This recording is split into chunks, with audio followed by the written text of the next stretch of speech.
Ladies and gentlemen, welcome to The Good and the Bad for SmackDown Live, January 16th, 2018. This show was bad. Unfortunately, we did not get a very good show for SmackDown Live. We did get a new champion, though, but other than that, the show was pretty rough to watch. So anyways, let's get into the good and the bad. We started out the show with Jinder Mahal versus Xavier Woods in the semifinals for the U.S. Championship Tournament, and I thought this was going to be a showcase of Xavier Woods, making him look absolutely stellar. He was going to fly all that around that ring, and then, Jinder Mahal was going to pick up the win. That's what I thought was going to happen in this match. We kind of got a bit of that, but it was more so a showcase of Jinder Mahal, as this whole tournament basically has been, just showcasing him in his classic slow style of matches. They don't work in this current WWE, this current state of wrestling. We need high-octane, fast-paced matches to be entertained nowadays, and Jinder Mahal just doesn't bring it. So, unfortunately, Jinder Mahal picks up the win, and I'm going to have to give this a bad because it was a rough match to watch. Xavier Woods flying around the ring a little bit was fun. He is somebody to watch. I think he's been a breakout performer in this tournament. But, yeah, this match was bad. Then up next, we surprisingly got the second half of the semifinal tournament with Bobby Roode defeating Mojo Rawley in what was a very similar match to Jinder Mahal versus Xavier Woods. Very slow-paced, a showcase for Mojo Rawley. However, Mojo Rawley didn't pick up the win. Bobby Roode did. The right man picked up the win. Mojo Rawley has certainly had a career renaissance here with his heel turn. But man, this match, once again, it was bad.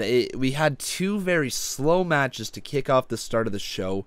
It was not living up to the hype of this U.S. tournament, and Bobby Roode just doesn't impress me in the ring. He's got a great entrance, but he's not being a heel. He's kind of lost as a character, and his in-ring work is just okay. It's nothing to write home about. So, unfortunately, we got another bad match. It's like SmackDown just was not able to get off the ground running, and it lagged ever since the start of the show. So, unfortunately, got to give it a bad. Then we got Riot Squad versus Naomi, Charlotte, and Becky Lynch for about the 100th time, it seems, and what more can you say about it? Once again, SmackDown putting on another bad match. It was it's supposed to be something fun when you're watching wrestling, and this show just did not deliver whatsoever. The only good thing about this match was that the Riot Squad picked up the win. They needed that, so I'm going to give that a good. But, man, the match overall was not good. Liv Morgan looked good in the ring, but she was about the only person out of everybody who looked like they even cared what was going on, and she even botched her finisher a little bit as well. So, just very clunky to watch. The only good thing about it was that the Riot Squad picked up a win. They need to start building up Ruby Riot at least, because she is money. She's that anti-diva gimmick, basically. If you give your time into her, she will be something. So you need to start building up this little faction they got going on. Liv Morgan's like a little Trish Stratus, and Sarah Logan is just kind of like somebody who's going to always be there. It's going to be a dependable worker. Yeah, but you need to build up that team, and a win is a good place to start. However, they need to put on better matches than that. Then let's talk a little bit about the AJ Styles interview. Cammy.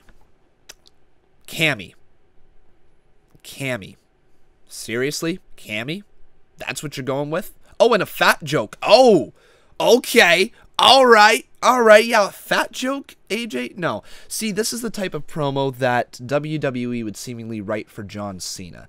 He can get away with it because he's always been that goofy character. AJ Styles is phenomenal. He's the guy. He's the man. He's just the guy, and you can't give him terrible stuff to read like that. You can't say he's facing three men and make a fat joke about Kevin Owens when everybody and their mother has made a fat joke about Kevin Owens in WWE. It's childish. It seems like not even grade 5s would make that type of joke. So please stay away from the fat jokes in WWE. They don't need it. Kevin Owens is a phenomenal worker. You just need to stop trying to bury him because of his weight. Cammy is also a terrible name for their tag team.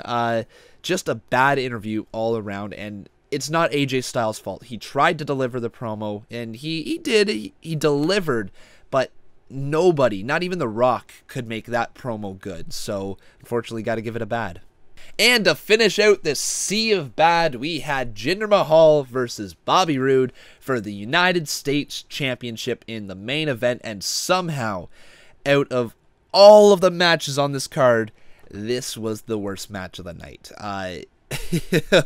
What were they doing? It seemed like having Jinder Mahal in 2 matches in a night was not a smart idea. I don't know who thought it would be. They should have saved this for next week because you can't overexpose Jinder Mahal. His matches are always the same.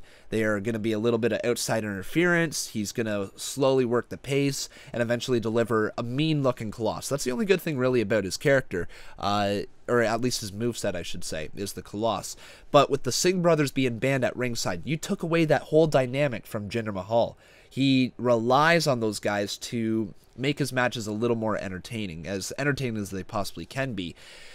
They didn't have it that time, and Bobby Roode's not an amazing ring worker like AJ Styles to bring the best out of Jinder Mahal. He's just an okay ring worker. So, yes, this had bad written all over it. The only good thing about this match is the right man won. It is nice to see Bobby Roode finally hold a title in WWE, not an NXT championship.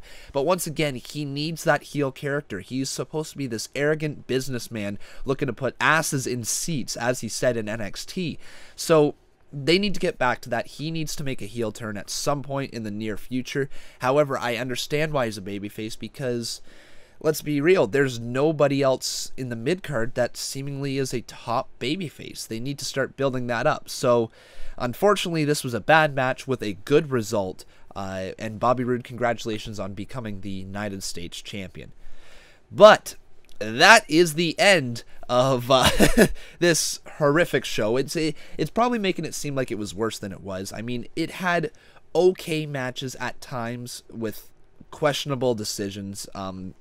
The showcase certain superstars, but then also failed to deliver on those showcases. So it was just a relatively mediocre SmackDown. Much more bad than good for the first time here on The Good and the Bad. And yeah, Raw easily kicked SmackDown's butt this week, and hopefully next week SmackDown can come back swinging, and maybe we'll see Dolph Ziggler return next week and put a little bit more entertainment into the United States Championship. So thank you very much for watching. If you did enjoy, be sure to leave a like on this video. Be sure to subscribe to the channel if you're new. Follow me on Twitter at Conman167 and consider supporting me on Patreon. Also, if you want to check out any of my other social media, including my Discord, go down in the description below and you can check out all my links there. But that's it for me. Thank you very much for watching, and I'll see you guys next time when we review Raw on The Good and the Bad.